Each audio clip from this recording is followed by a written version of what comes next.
শুভ সকাল। আমন্ত্রণ জানাচ্ছি সংবাদ পর্যালোচনা ভিত্তিক আর টিভির নিয়মিত আয়োজন আজ পত্রিকার সঙ্গে আছি ফারজানা তানি। এই অনুষ্ঠানের মাধ্যমে আমরা দেশের উল্লেখযোগ্য জাতীয় দৈনিকের অন্যতম শিরোনামগুলো আপনাদের জানানোর চেষ্টা করি। একই সাথে খবরের পেছনে খবর এবং সেই খবরগুলো নিয়ে বিশ্লেষণ শুনি। সংবাদ বিশ্লেষণে আজকে আমাদের সাথে যুক্ত আছেন সিনিয়র সাংবাদিক সাখাওয়াত হোসেন বাদশা। জনাব সাখাওয়াত হোসেন বাদশা, আপনাকে শুরুতে স্বাগত জানাচ্ছি আমাদের আজকের অনুষ্ঠানে। ধন্যবাদ আপু।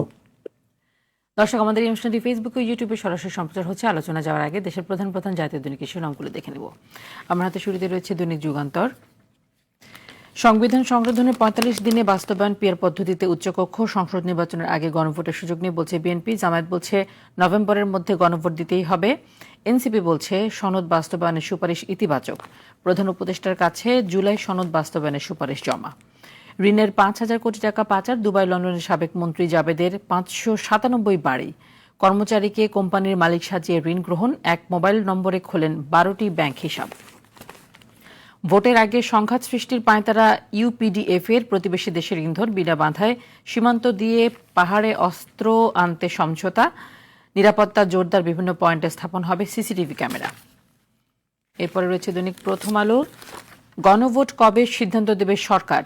জুলাই জাতীয় সনদ বাস্তবায়নের সুপারিশ প্রধান উপদেষ্টার কাছে জমা দেওয়ার পর ঐক্যমত্য কমিশনের সংবাদ সম্মেলন। এরপরে রয়েছে মন্ত্রীর মর্যাদা পাবেন governor. Bangladesh bank governor order সংশোধন। গভর্নর আহসান এইচ মনসুর সম্প্রতি অধ্যাদেশের খসড়া অর্থ মন্ত্রণালয়ে পাঠিয়েছেন। কেন সংশোধন দরকার তার ব্যাখ্যাও দিয়েছেন। প্রথম আলোর পেছনের পাতা থেকে দেখে নিচ্ছি, এ মাসের ২৮ দিনেই ২০,০০০-এর বেশি আক্রান্ত। ডেঙ্গু পরিস্থিতি নিয়ে এই সংবাদ করেছে প্রথম আলো। এরপর আমার হাতে রয়েছে দৈনিক সমকাল। সঞ্চয়পত্রের সার্ভার ব্যবহার করে জালিয়াতি। বাংলাদেশ ব্যাংক অন্যের সঞ্চয়পত্র ভাঙিয়ে ২৫ লাখ টাকা আত্মসাৎ। একই রকম প্রতারণা আরও ২ ঘটনা আটকে দেওয়া হয়েছে মতিঝিল থানায় কেন্দ্রীয় ব্যাংকের জিডি। জুলাই সনদ বাস্তবায়ন আদেশে ২ সুপারিশ। প্রথম সুপারিশ সংবিধান সংস্কার পরিষদে ২৭০ দিনে পাশ না হলে স্বয়ংক্রিয়ভাবে সংস্কার।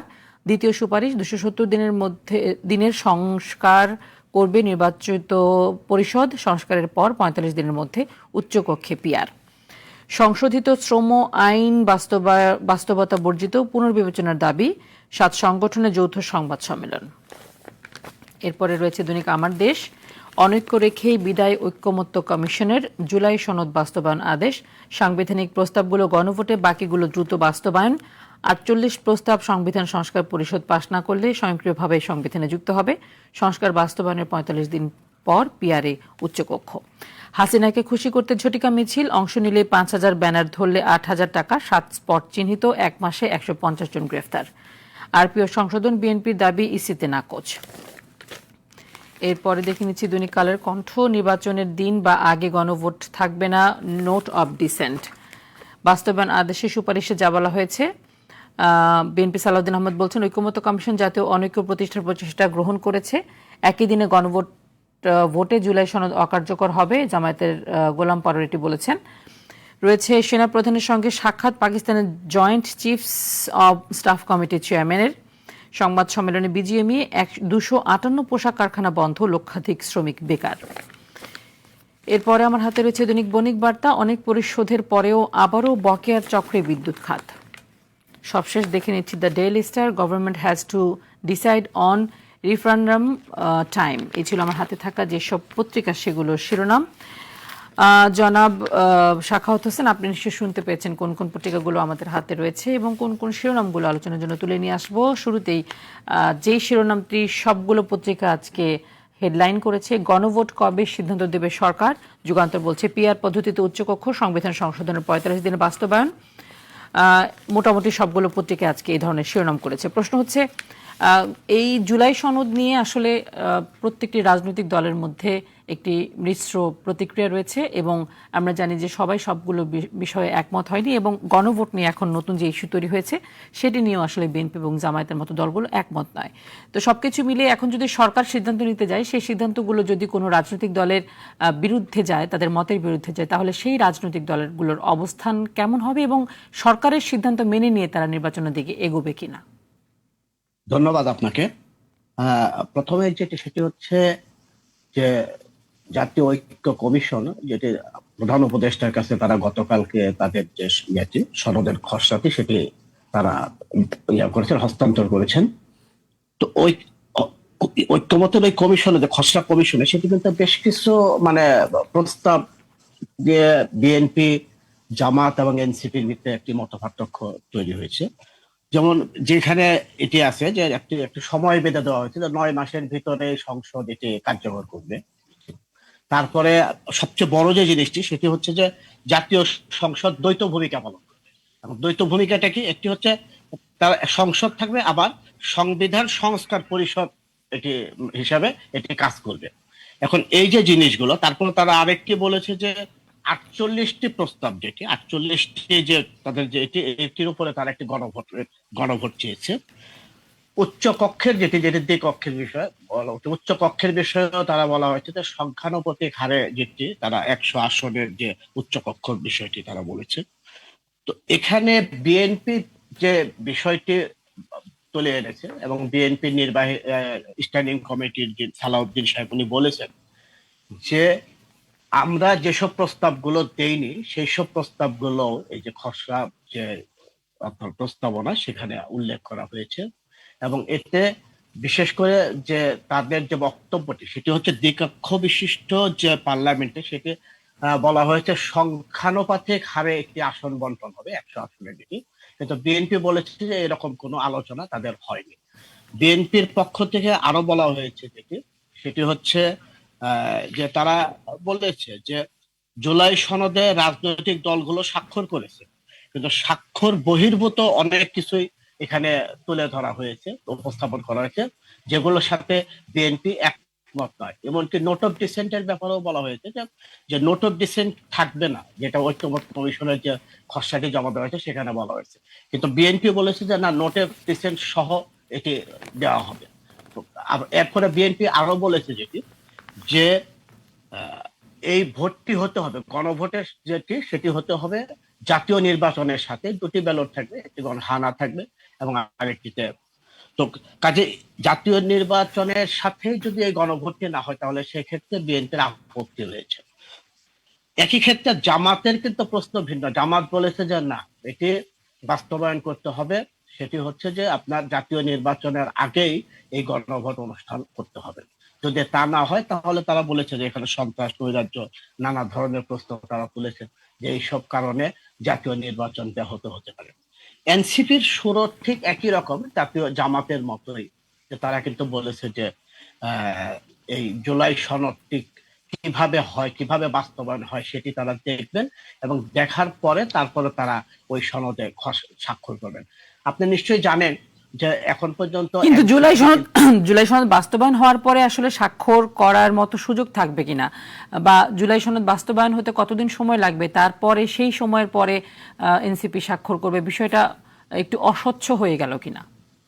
এখানে আপনার জাতীয় ঐক্য কমিশনের যিনি মানে আলী রিয়াজ সাহেব, উনি বলেছেন যে আমরা আশা করছি আগামী 3 দিনের ভিতরে আপনার এনসিপি স্বাক্ষর করবে। এখন এটি আসলে দেখার বিষয় যে তারা কিভাবে এনসিপি কে আস্থায় নেন সে বিষয়টি, এবং আগামী 3 দিনের ভিতরে এনসিপি আসলে এই জাতীয় সনদে স্বাক্ষর করেন কিনা।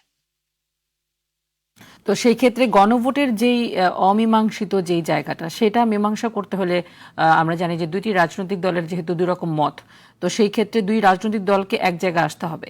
আমার প্রশ্ন ছিল যে যদি সরকার সিদ্ধান্ত নেয়, সেই ক্ষেত্রে এটি বিএনপির মতের বিরুদ্ধে গেলে বিএনপি কিভাবে নেবে, বা জামায়াতের মতের বিরুদ্ধে গেলে জামায়াত কিভাবে নেবে? সরকারের সিদ্ধান্তকে মেনে তারা একেবারে নির্বাচনের দিকে এগোবে কিনা? দেখুন, একটি বিষয় কিন্তু স্পষ্ট, সেটি হচ্ছে যে গতকালকে আপনার নাহিদ ইসলাম যে বক্তব্যটি দিয়েছেন, উনি ঢাকার বাইরে, উনি কিন্তু বলেছেন যে আমরা ফেব্রুয়ারিতে নির্বাচন চাই। তো তার মানে এনসিপি কিন্তু নির্বাচন ফেব্রুয়ারিতে চায়, কিন্তু আবার এই নির্বাচনটি হওয়ার আগে তারা কিন্তু বলেছেন যে গণভোট আগে হতে হবে। হ্যাঁ, তো এবং এখন এই তাদের প্রতীক নিয়েও একটি ইস্যু তৈরি হয়ে আছে হ্যাঁ, এবং ইতিমধ্যেই। এবং তারা বলেছেন যে শাপলা তাদেরকে যদি না দেওয়া হয় তাহলে পরে এটি নির্বাচন কমিশন স্বাধীনভাবে কাজ করছে কিনা, এটি নিয়েও তারা প্রশ্ন তুলেছেন। এবং আরো প্রশ্ন তুলেছেন যে নির্বাচন কমিশনের পিছন আসলে পিছন থেকে কারা নির্বাচন কমিশনকে পরিচালনা করছে, এই বিষয়গুলো তো তারা উল্লেখ করেছেন। কিন্তু যে বিষয়টি হচ্ছে, আপনি যেমনটি বললেন যে যদি জুলাই সনদ নিয়ে এই রাজনৈতিক দলগুলোর ভিতরে অনৈক্য থেকে যায়, এবং অনৈক্য যে স্পষ্ট সেটি কিন্তু সালাউদ্দিন সাহেব বলেছেন যে ঐক্যমত কমিশন কিন্তু তো অনৈক্যের কার্যক্রম শুরু করেছে। তার মানেই হলো যে এখানে কিন্তু ঐক্যমত কমিশনকেও প্রশ্নবিদ্ধ হয়েছে। ঐক্যমত কমিশন যে সঠিকভাবে রাজনৈতিক দলগুলো যেগুলো আলোচনা করে নাই, সেই বিষয়গুলো কিন্তু এই জাতীয় খসড়ায় উল্লেখ করা হয়েছে। ফলে এখানে তো আপনার যেহেতু ঐক্যমত কমিশনে যদি বিতর্কিত হয়ে যায়, তাহলে কিন্তু যে ঐক্যের যে প্রশ্নটি আসছে সেটি কিন্তু থাকছে না। তো সেই জায়গাটাতে যেটি দেখার বিষয় সেটি হচ্ছে যে রাজনৈতিক দলগুলো আসলে এই ঐক্যে আসতে পারে কিনা। এখনো কিন্তু অনৈক্যের সুর রয়েছে, এবং বিএনপি আশা করছে হয়তো যে যে বিষয়গুলো অনৈক্য রয়েছে, হয়তো প্রধান উপদেষ্টা কিংবা ঐক্যমত কমিশনার আবার হয়তো আলোচনা রাজনৈতিক দলগুলোর সাথে আলোচনা করতে পারেন। কিন্তু এই আলোচনা কতদিন চলবে? এই আলোচনা তো অনির্দিষ্টকালের জন্য চলতে পারে না, কারণ যদি ফেব্রুয়ারিতে নির্বাচন করতে হয় তাহলে পরে আলোচনা গুলোকে একটি পরিসমাপ্তির দিকে নিয়ে আসতে হবে। আর জাতীয় নির্বাচনের আগে গণভোট যদি হয়, এবং জামায়াত যেটি বলেছেন, জামায়াতের গোলাম পরোয়ার গতকাল উনি বলেছেন যে নভেম্বরে গণভোট হতে হবে। নভেম্বরে যদি গণভোট হয় তাহলে ফেব্রুয়ারি কি আদৌ আসলে ফেব্রুয়ারিতে জাতীয় নির্বাচন সম্ভব কিনা। তো এই অনৈক্য রেখে যেটি মনে হচ্ছে যে সেটি হচ্ছে অনৈক্য থাকলে পরে সরকারের কিন্তু পক্ষে নভেম্বরে এখন নির্বাচন। নভেম্বরে এই মানে কম সময়ের মধ্যে আসলে গণভোটের প্রস্তুতি নেওয়া সম্ভব কিনা, সেই সক্ষমতা সরকার বা নির্বাচন কমিশনের আছে কিনা? দেখুন, দুটি পাশাপাশি নির্বাচন, একটি নভেম্বরে আর একটি হচ্ছে ফেব্রুয়ারিতে, দুটি পাশাপাশি নির্বাচন করার মতো সক্ষমতা জাতীয় আহ, নির্বাচন কমিশনের রয়েছে কিনা, এটি তো একটা প্রশ্ন থেকেই যায়। তো নভেম্বরে যদি নির্বাচন করার মতো একটি পরিস্থিতি তৈরিও হয়, তাহলে পরে ফেব্রুয়ারিতে কোনোভাবেই জাতীয় নির্বাচন করা সম্ভব না, এটি দেশের মানুষ এভাবেই বিশ্বাস করে। তো সেই ক্ষেত্রে নির্বাচন পিছিয়ে যাবে, আর নির্বাচন যদি পিছিয়ে যায় তাহলে এই নির্বাচন আদৌ কবে হবে সেটি নিয়েও কিন্তু জনমনে নানা প্রশ্ন রয়েছে। তো এই ক্ষেত্রে জাতীয় নির্বাচনকে ফেব্রুয়ারিতে অনুষ্ঠিত করতে হলে অবশ্যই রাজনৈতিক দলগুলোকে একটি জায়গায় আসতে হবে, একটি প্ল্যাটফর্মে আসতে হবে, এবং সেখানে যদি তারা আসতে ব্যর্থ হয় তাহলে পরে এই জাতীয় নির্বাচনকে কেন্দ্র করে যে আশা যে জেগে উঠেছে জনগণের মাঝে, সেই আশা কিন্তু দুরাশায় পরিণত হবে। একই সাথে এই জাতীয় নির্বাচন যদি যথাসময়ে না হয় তাহলে এটি কিন্তু রাজনৈতিক দলগুলোর জন্য কল্যাণকর হবে না, এবং এটি আরেকটি অশুভ শক্তি কিংবা তৃতীয় কোনো পক্ষ এ থেকে ফায়দা নেওয়ার সুযোগ যে নেবে না, এমনটি নিশ্চিত করে বলা যায়। জি, আরেকটা বিষয় হচ্ছে যে গণভোট কবে সেই সিদ্ধান্ত সরকার দেবে, এবং এই ব্যাপারে অনেকগুলো সুপারিশও দেওয়া হয়েছে। বাস্তবায়নের যে সুপারিশ জুলাই সনদে, তার মধ্যে আদেশ, গণভোট, সংবিধান সংস্কার পরিষদ এবং সংস্কার পরিষদের কাজ, এই ব্যাপারে কিছু সুপারিশ করা হয়েছে। কিন্তু সেই সুপারিশে আসলে বিএনপি অসঙ্গতি দেখছে, জামায়াত এবং এনসিপি এটিকে ইতিবাচক মনে করছে।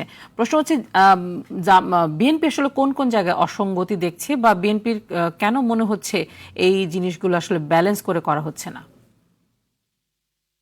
না, দেখুন, বিএনপি কিন্তু বলেছে যে এই যে আপনার যে উচ্চ কক্ষ যেটি 100 যে আসনের, সেটি এখানে বলা হয়েছে যে সংখ্যানুপাতিক হবে।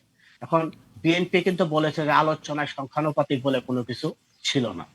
তো আবার যেটি দেখবেন যে সেটি হচ্ছে, অর্থাৎ হলো নিম্ন কক্ষের যে নির্বাচনের সংখ্যানুপাতিক হারে এটি আসন সাজানোর কথা নয়।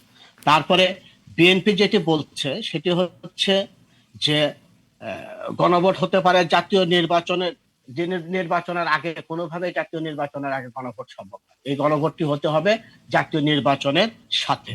তারপরে যেটি বিএনপি আরেকটি যেটি বলা হচ্ছে যে আপনি দেখেন যে সংবিধান সংস্কার পরিষদ, সংবিধান সংস্কার পরিষদ বলে কোনো আলোচনা তাদের সাথে হয়নি। যে আপনাদের কাজে জাতীয় কমিশন যেটি যে আলোচনা, যে ঐক্যবদ্ধ কমিশনের সাথে যে আলোচনা হয়েছে রাজনৈতিক দলগুলোর, সেখানে সংবিধান সংস্কার পরিষদ বলে কোনো আলোচনা হয়নি। এখন বিএনপির প্রশ্ন হচ্ছে যে একটি একটি সংবিধান সংস্কার পরিষদের তো প্রয়োজন নেই এখানে, কারণ এখানে তো জাতীয় সংসদই এটা করতে পারে, এবং জাতীয় সংসদে যদি কোনো প্রস্তাবনা থাকে, সেই প্রস্তাবনা জাতীয় সংসদে যেমন এটি আলোচনা হলে সেটি একটি আইনে পরিণত হওয়ার পরে এটি যদি আপনার স্পিকার যে স্বাক্ষর দিয়ে রাষ্ট্রপতির কাছে পাঠায় এবং রাষ্ট্রপতি সেটি আইনে পরিণত করে, ফলে বিএনপির এইসব জায়গাগুলোতে আপত্তি রয়েছে। তো আমরা মনে করি যে সেটি হচ্ছে যে বিএনপির আরেকটি যে আপত্তি যেটি রয়েছে সেটি হচ্ছে নোট অফ ডিসেন্ট। বিএনপি বলেছে যে গণভোট করতে হবে নোট অফ ডিসেন্ট সহকারে, কিন্তু জামাত এবং এনসিপি বলছে আর নোট অফ ডিসেন্ট এখানে থাকবে না। এবং সংস্কার কমিশনের যে রিপোর্ট খসড়া প্রস্তাবনাটি দেওয়া হচ্ছে সেখানেও কিন্তু বলা হয়েছে যে গণভোটে নোট অফ ডিসেন্ট থাকবে না। তো এই জায়গাগুলো বিএনপির আপত্তি রয়েছে। কাজে আমরা যেটি মনে করি সেটি হচ্ছে যে একটি জায়গায় আসতে হবে। বিএনপি যে যৌক্তিক দাবিগুলো তুলে ধরছে অবশ্যই সেগুলো তো আমলে নিতে হবে এবং যত দ্রুত সম্ভব এগুলো আমলে নিয়ে একটি জায়গায় আসতে হবে। তা না হলে পরে যে অনৈক্য দেখা যাচ্ছে, এই অনৈক্য এই জাতীয় নির্বাচনকে, আগামী ফেব্রুয়ারিতে জাতীয় নির্বাচন যে প্রত্যাশা সকলের, সেটি ব্যাহত করবে। জি, আরেকটি বিষয় হচ্ছে আমি একটু বলি আপু, জি জি সেটি হচ্ছে আপনি দেখবেন যে জামায়াতের সাথে কিন্তু বিএনপির যে একটি মত পার্থক্য, এবং জামাত কিন্তু সবসময় উল্টো স্রোতে চলে। আপনি দেখবেন যে আমাদের ৭১-এর যে মুক্তিযুদ্ধ, সেখানেও কিন্তু জামাত জামাত এই ৭১-এর মুক্তিযুদ্ধের বিরোধিতা করেছিল। আপনি যদি দেখেন যে জামাতের বিরোধিতা গুলো, আপনার জামাতের সাথে যখন আপনার এই এরশাদের স্বৈরাচার এরশাদ বিরোধী যে আন্দোলনটি হয়েছিল, সেই আন্দোলনে কিন্তু আওয়ামী লীগ, বিএনপি এবং এবং জামাত একত্রে যুগপৎ আন্দোলন করেছিল। কিন্তু জামাত কিন্তু সেই আন্দোলনে রণভঙ্গ দিয়ে আওয়ামী লীগের সাথে কিন্তু ৮৬ নির্বাচনে অংশ নিয়েছিল। তারপরে আপনি যদি দেখেন যে ৯৬ নির্বাচনেও কিন্তু জোট থেকে বের হয়ে যে বিএনপির সাথে যে জোট ছিল, সেই জোট থেকে বের হয়ে যে আওয়ামী লীগের সাথে যুগপৎ আন্দোলন করে তারা কিন্তু নির্বাচন করেছে। এরপরে তো এই যে এখন যে আপনি দেখেন এবার যে ৫ই আগস্টের পরে যে জামাত আপনি দেখবেন যে একতরফা ভাবে কিন্তু তারা পিয়ারের প্রসঙ্গটি সামনে নিয়ে এসেছে। এখন তারা পিয়ারের প্রসঙ্গটি যখন তারা মানে খুব একটা হালে পানি পায়নি, তখন কিন্তু তারা বলছে যে না ঠিক আছে, এখন কি করতে হবে, গণভোট আগে করতে হবে এবং নভেম্বরে গণভোট দিতে হবে। তো এখন নির্বাচন কমিশনের পক্ষে কিংবা সরকারের পক্ষে আসলে দুইটি বাজেট, এই গণভোটের জন্য একটি বাজেট এবং জাতীয় নির্বাচনের জন্য একটি বাজেট, আবার গণভোটের জন্য একটি প্রশাসনিক ব্যবস্থা আবার পুরো নিশ্চিত করা, একটা সেটআপ, নির্বাচনের মানে মতোই একটি একটা সেটআপ। সেটআপ তো করতে হবে।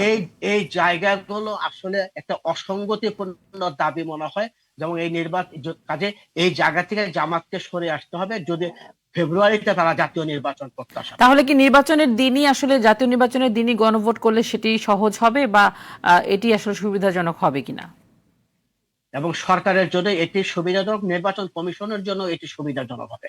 কারণ তো আপনি তো একটি জাতীয় সংসদ চাচ্ছেন এবং সংসদ তো সবকিছুর কেন্দ্রবিন্দু। কাজে আপনি যাহা কিছুই করেন না কেন সংসদে সেই জিনিসটাকে পাস হতে হবে।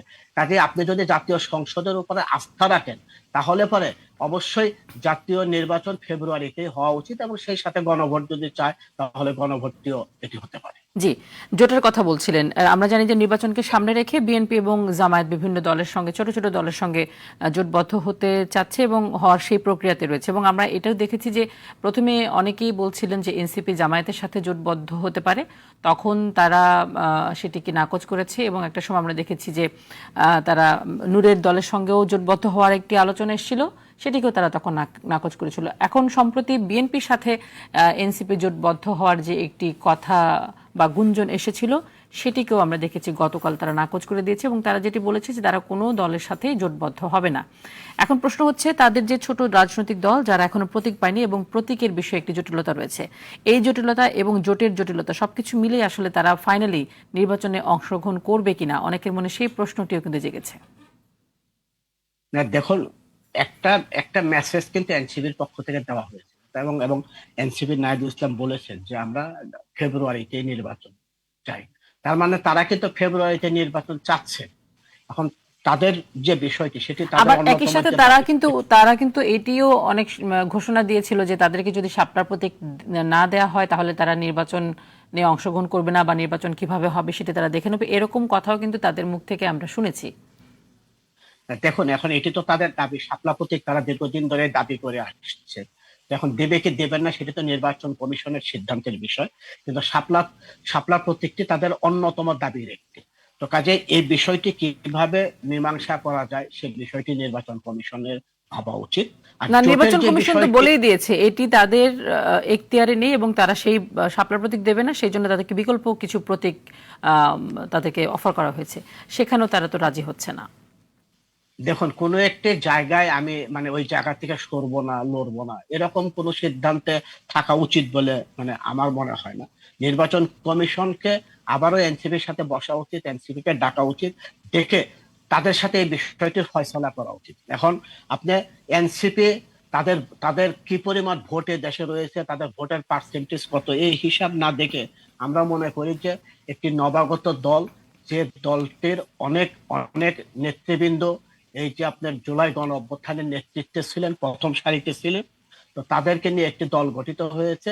তা আমরা মনে করি যে এখানে অবশ্যই তাদেরকে কোনোভাবে অবজ্ঞা করে কিংবা তারা নির্বাচনে না আসুক এরকম পরিস্থিতি ক্রিয়েট করাটা কারোর জন্যই কাম্য হবে না।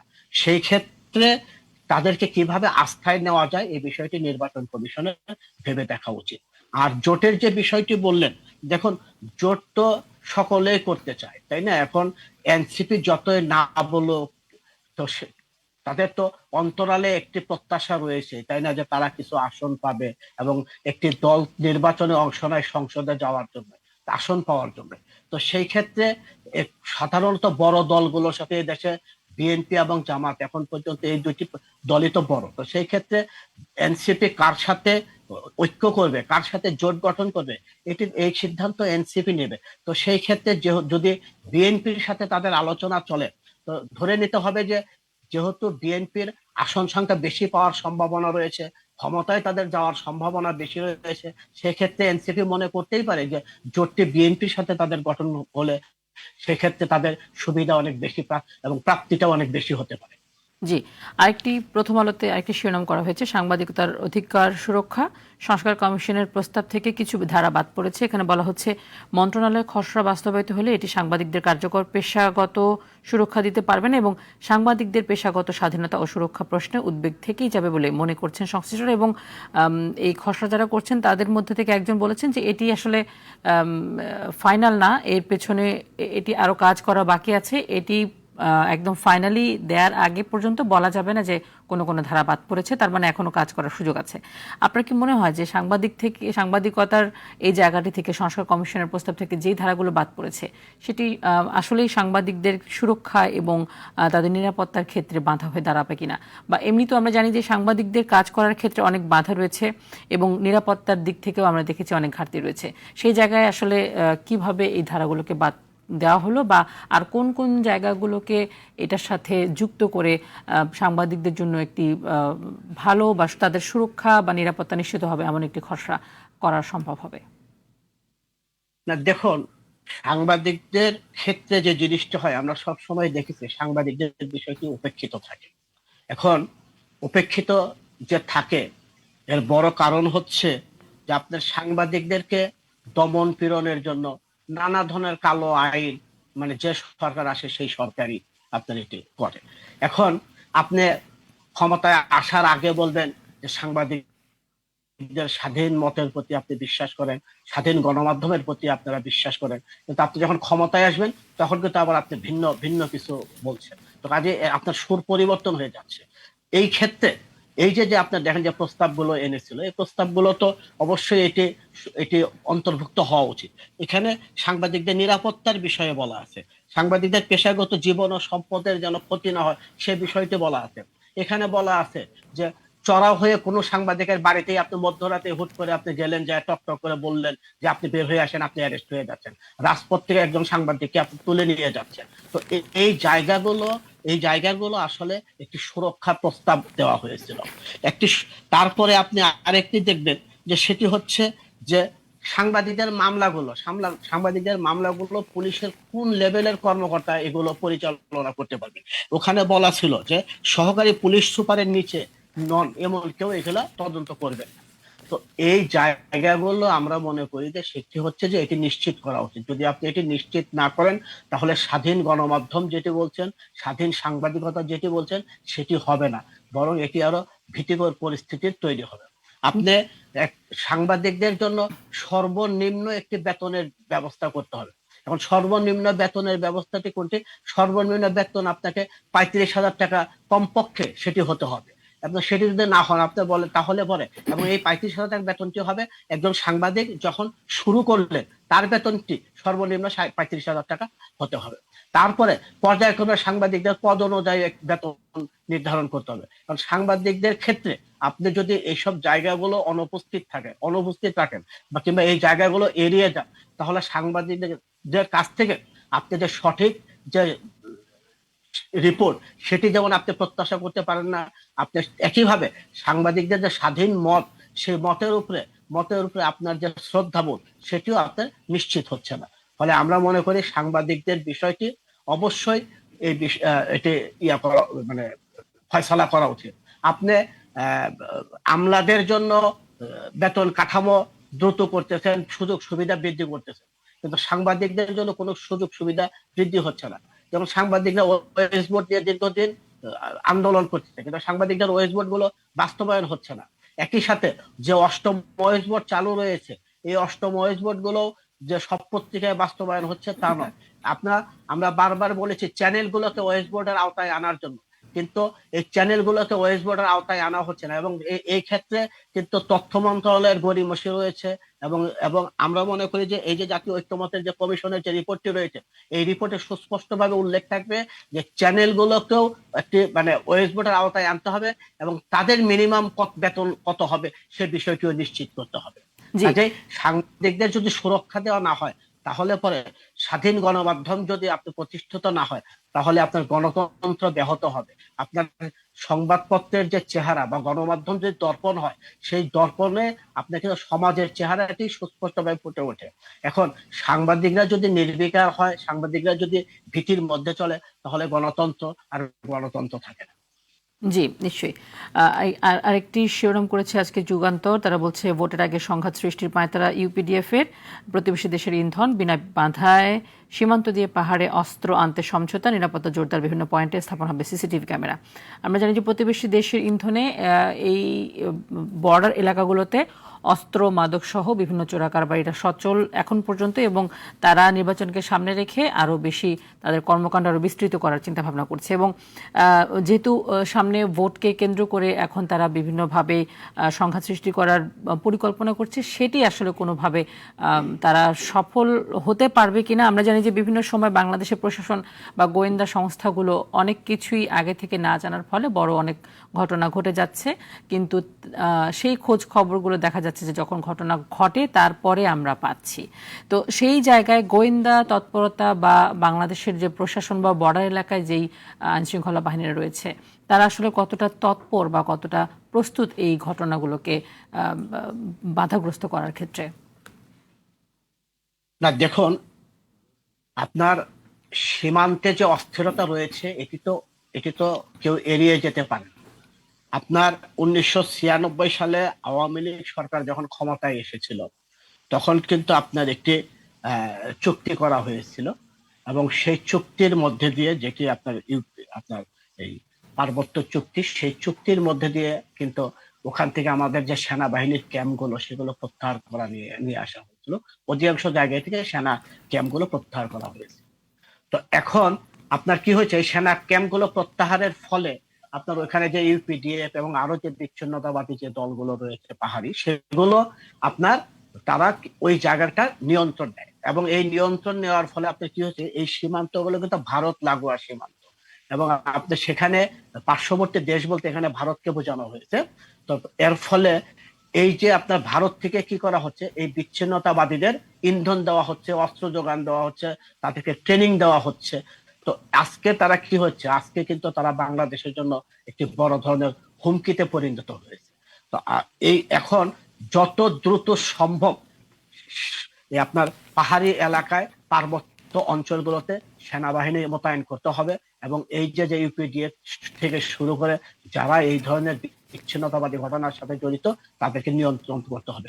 অন্যথায় বাংলাদেশের যে এই যে পার্বত্য অঞ্চল, এটি কিন্তু ঝুঁকির মধ্যে থেকে যাবে, এবং বাংলাদেশের পার্বত্য অঞ্চল নিয়ে কিন্তু নানা ধরনের ষড়যন্ত্র চলতেছে। এই ষড়যন্ত্রকে মাথায় রেখে সরকারকে খুব দ্রুত সিদ্ধান্ত নিতে হবে। জি, পোশাক কারখানা নিয়ে গতকাল আমরা দেখেছি, এই খাত নিয়ে গতকাল বিজিএমইএ সংবাদ সম্মেলন করেছে এবং তাদের সংবাদ সম্মেলনে তারা বেশ কিছু বিষয় তুলে ধরেছে। তার মধ্যে একটি বিষয় হচ্ছে তারা যেটি বলছে 258 পোশাক কারখানা বন্ধ এবং লক্ষাধিক শ্রমিক বেকার হয়েছে। আরও একটি বিষয় উঠে এসেছে যে শিল্প মালিকরা আসলে উপেক্ষিত, সংশোধিত শ্রম আইন শিল্পে অস্থিরতা বাড়বে। যে শ্রম আইনের কথা বলা হচ্ছে সেটিকে সংশোধন করা হলে যে বিষয়গুলো আসবে বা যেগুলো বাদ পড়বে সেই কারণে অস্থিরতা বাড়বে। এবং তারা এটিও বলেছেন যে বিদেশি কোনো বিনিয়োগকারীরা বাংলাদেশের প্রধান উপদেষ্টার সাক্ষাৎ পাচ্ছে খুব সহজেই, কিন্তু তারা দীর্ঘ 8-10 মাসে প্রধান উপদেষ্টার সাক্ষাৎ এখন পর্যন্ত একবারও পাননি বা প্রধান উপদেষ্টা তাদের সাথে সাক্ষাৎ করার জন্য সময় দেননি। সবকিছু মিলিয়ে তারা বেশ কিছু অভিযোগ করেছে। এই অবস্থা চলতে থাকলে আসলে বাংলাদেশের পোশাক খাতের কোনো ধস দেখতে পান কিনা বা নেতিবাচক কোনো প্রভাব পড়ার শঙ্কা আছে কিনা? এখন প্রথমত আমি যেটি বলি সেটি হচ্ছে যে বিজিএম এর দাবিটি তো যৌক্তিক, তাই না? আপনার প্রধান নির্বাচন কমিশনের সাথে, সরি, প্রধান উপদেষ্টার সাথে, প্রধান উপদেষ্টার সাথে যদি বিজিএমই একটি প্রতিনিধি দল সাক্ষাৎ করতে চায়, আমি মনে করি যে 8 মাস সময় কেন লাগবে? প্রধান উপদেষ্টা তো অনেকটাই সাক্ষাৎ দিচ্ছেন, তাই না? তো কাজে তাদের তাদের কোন কোন দাবি যৌক্তিক আছে, সেই যৌক্তিক দাবিগুলো তো প্রধান উপদেষ্টা শুনতেই পারেন। তো আমি মনে করি যে অবশ্যই প্রধান উপদেষ্টা তাদের যে প্রস্তাবনাটি এটি আমলে নিয়ে তাদেরকে সাক্ষাৎ দিবেন এবং তারা কি বলতে চায় এবং এই পোশাক শিল্পের যে সংকট এবং সংকট কাটিয়ে তুলতে কি ধরনের প্রস্তাবনা তাদের রয়েছে এটি তাদের মুখ থেকে শোনা উচিত। আর আপনি দেখেন পোশাক কারখানা বন্ধ হয়ে গেলে আপনি তো এখনো রপ্তানি আয়ের মূল উৎসটাই তো আপনার পোশাক খাত থেকে আসে। এখন পোশাক খাত যদি আপনার বন্ধ হয়ে যায় তাহলে কি হবে? আপনার আপনার আপনার বৈদেশিক মুদ্রার উপরে বড় ধরনের একটি নেতিবাচক প্রভাব পড়বে। আর তার চেয়েও বড় কথা যেটি সেটি হচ্ছে যে এই পোশাক শিল্পে কর্মরত যারা রয়েছে, কর্মরত শ্রমিকদের কিন্তু তারা বেকার হবে এবং তাদের বেকারত্ব কিন্তু বাংলাদেশের অর্থনীতির উপর প্রভাব ফেলবে, সমাজের উপরে প্রভাব ফেলবে। তো এই জায়গাগুলো বিবেচনায় নেওয়া উচিত। ইতিমধ্যে আপনি যেমনটি বললেন যে 258টি কারখানা বন্ধ হয়ে গেছে এবং লক্ষাধিক শ্রমিক বেকার রয়েছে। তো আপনার লক্ষাধিক শ্রমিক বেকার মানেই হলো লক্ষাধিক পরিবার এর সাথে কিন্তু ভুগছে। একটা শ্রমিকের যদি একটা পরিবার হয় তাহলে লক্ষাধিক পরিবার কিন্তু এখানে ভুগছে। তো শুধু এটা তো একটি খাতের চিত্র, এরকম অসংখ্য খাত রয়েছে যেসব খাত এখন বন্ধের মুখে, হুমকির মুখে। তো এগুলো যেন শিল্প যেন তার নিজস্ব গতিতে চলতে পারে।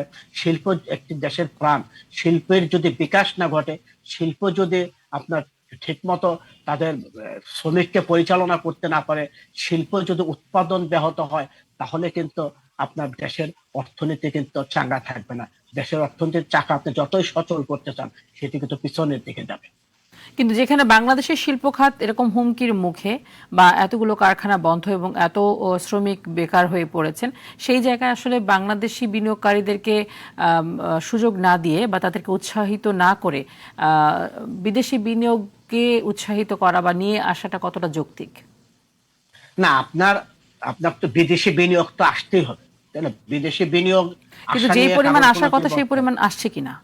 কিন্তু হ্যাঁ, কিন্তু এখন প্রশ্নটি এটি হতে পারে যে আপনি বিদেশি বিনিয়োগ প্রত্যাশা করতেছেন, কিন্তু যে পরিমাণ প্রত্যাশা আমরা করছি সেই পরিমাণ বিনিয়োগ আসছে কিনা। আবার শুধু বিদেশি বিনিয়োগ করে করে আপনি দেশীয় শিল্পকে হুমকির মুখে ফেলছেন কিনা, এই বিষয়গুলো আপনাকে খুব দ্রুত সেই সিদ্ধান্ত অভিযোগ নিতে তো হবে। এসছে, গতকালকে যে সংবাদ সম্মেলন করা হয়েছে সেখানে তো তারা বলেছেন যে $200 মিলিয়ন বিদেশি বিনিয়োগকারীদের সঙ্গে প্রধান উপদেষ্টা দেখা দিচ্ছে, কিন্তু $20 বিলিয়ন আমরা এখানে নিয়ে বসে আছি বা লস করছি, সেখানে প্রধান উপদেষ্টার আমরা কোনো সাড়া পাচ্ছি না, সেরকম অভিযোগ কিন্তু তারা দিয়েছেন। না, অভিযোগ তারা যেটি দিয়েছেন তাদের এই অভিযোগকে আমলে নিয়ে সরকারকে অবশ্যই বিষয়টি খতিয়ে দেখা উচিত। তার চেয়েও বড় কথা যেটি সেটি হচ্ছে যে বিজিএমইএ যেহেতু গার্মেন্টস সেক্টরের একটি একটি একটি একটি একটি প্রতিনিধিত্বকারী দল এবং কাজে তারা যেহেতু প্রধান উপদেষ্টা সাক্ষাৎ চাচ্ছে, আমি মনে করি খুব দ্রুত প্রধান উপদেষ্টা তাদের সাথে সাক্ষাৎ দেবেন এবং তাদের যে সমস্যাগুলো যেগুলো আছে, শিল্পের জন্য কি কি করণীয় এবং কি কি করলে গার্মেন্টস সেক্টরের আরো কল্যাণ হবে, এই বিষয়গুলো খতিয়ে দেখা উচিত। কারণ আমাদের সরকারকে মাথায় রাখতে হবে যে এই খাতটির সাথে কিন্তু অসংখ্য শ্রমিক জড়িত। এই কাজেই এই খাতটি যদি কোনো কারণে সমস্যার সম্মুখীন হয় তাহলে এর সুযোগ যেমন পার্শ্ববর্তী দেশগুলো গ্রহণ করবে, একই সাথে বাংলাদেশে কিন্তু অর্থনৈতিক দুরবস্থা দেখা দেবে, সামাজিক দুরবস্থা দেখা দেবে, যা কারণে কাম্য হতে পারে না। জি, আরেকটি বিষয় সেটি হচ্ছে নাগরিক ভোগান্তির আরেকটি নাম হচ্ছে ডেঙ্গুর যে সংক্রমণ সেটি, এবং আমরা দেখেছি এই মাস শেষ হওয়ার আগেই ২৮ দিনে ২০,০০০ মানুষ ডেঙ্গুতে আক্রান্ত হয়ে ভর্তি হয়েছে, এবং এবছর সব মিলিয়ে ৬৭,৪৬৪ জন হাসপাতালে ভর্তি হয়েছেন, এবং তার মধ্যে ডেঙ্গুতে মারা গেছেন ২৭৩ জন। এটি খুবই অ্যালার্মিং। শুরু থেকে ডেঙ্গু নিয়ে আলোচনা সমালোচনা চলে আসছিল, এবং এইটিকে যেভাবে আসলে ব্যবস্থাপনার মধ্যে নিয়ে আসা যায় সেই জায়গাটায় সরকারের ঘাটতি রয়েছে সেটিও বলা হচ্ছিল। কিন্তু আমরা কেন এই ঘাটতি কাটিয়ে উঠতে পারছি না? কেন সরকার বা এই সংশ্লিষ্ট যে কর্তৃপক্ষ রয়েছে তারা কেন আসলে এই জায়গাগুলোতে কাজ করে এই ডেঙ্গু পরিস্থিতি পরিবর্তন ঘটাতে পারছে না? দিন দিন এটা আরো খারাপের দিকে যাচ্ছে কেন? দেখুন, আপনি আপনি তো খুব আহ, ভয়ানক একটি চিত্র তুলে ধরেছেন। সেটি হচ্ছে যে আপনার 273 জনের মৃত্যু এবং এই যে এক বছরে 67,000 ডেঙ্গু আক্রান্ত রোগী হাসপাতালে ভর্তি। তো এটা তো আসলে উম, আপনার দুই সিটি কর্পোরেশন রয়েছে আমাদের এখানে, উত্তর এবং দক্ষিণের দুটি সিটি কর্পোরেশন। আপনি দেখেন তাদের যে কাজগুলো, তাদের যে দায়িত্বগুলো, তারা কিন্তু সেটা পাচ্ছে না। এবং ডেঙ্গু সাধারণত কিন্তু মশার কামড় থেকে সাধারণত ডেঙ্গু রোগের উৎপত্তি হয়। এখন এই যে মশক নিধন যে অভিযানটি, আপনি দেখেন নগরীর বিভিন্ন জায়গায় আপনার ময়লা পাবেন, আপনি তারপরে আবর্জনা পাবেন, আপনার জায়গায় জায়গায় আপনি ডোবা পাবেন, আপনার এবং এই যে আপনার বিভিন্ন বাসা বাড়িতে মশার অত্যাচারে টিকা যায় না। তো এই এই আপনি কিন্তু এটি সিটি কর্পোরেশন থেকে যে আপনার যে মশক নিধনের যে ইয়াগুলো, আপনার যে কার্যক্রমগুলো। অভিযানগুলো, কার্যক্রমগুলো, সেগুলো কিন্তু তারা সঠিকভাবে পরিচালনা করছে না। আবার অনেক সময় দেখা যায়, অভিযোগ আসে যে তারা আসলে এখানে মশার ওষুধ না দিয়ে কেরোসিনের স্প্রে করে। তো এই বিষয়গুলো আসলে খতিয়ে দেখা উচিত। এর জন্য একটি বাজেট রয়েছে এবং এর জন্য জনবল রয়েছে, কিন্তু তারা আসলে সঠিকভাবে কেন কাজ করছে না, এই কেন সে বিষয়টি খতিয়ে দেখে দুই সিটি কর্পোরেশনের পাশাপাশি সরকারকে অবশ্যই এই ব্যাপারে কার্যকর উদ্যোগ নিতে হবে, জি, যেন নিশ্চয়ই। এটা আপনাকে একটি অসংখ্য ধন্যবাদ। মহামারী আকারে রূপ না নেয়। আপনাকে অসংখ্য ধন্যবাদ জনাব সাখাওয়াত হোসেন আমাদের সাথে যুক্ত হওয়ার জন্য। আপনাকে ধন্যবাদ। দর্শক, আজ পত্রিকা অনুষ্ঠানটি আজকের মতো এখানে শেষ করছি। আমাদের এই অনুষ্ঠানটি প্রতিদিন সকাল ৯টায় প্রচারিত হচ্ছে। দেখার আমন্ত্রণ রইল। সুস্থ থাকুন, নিরাপদে থাকুন, আর টিভির সাথে থাকুন। ধন্যবাদ সবাইকে।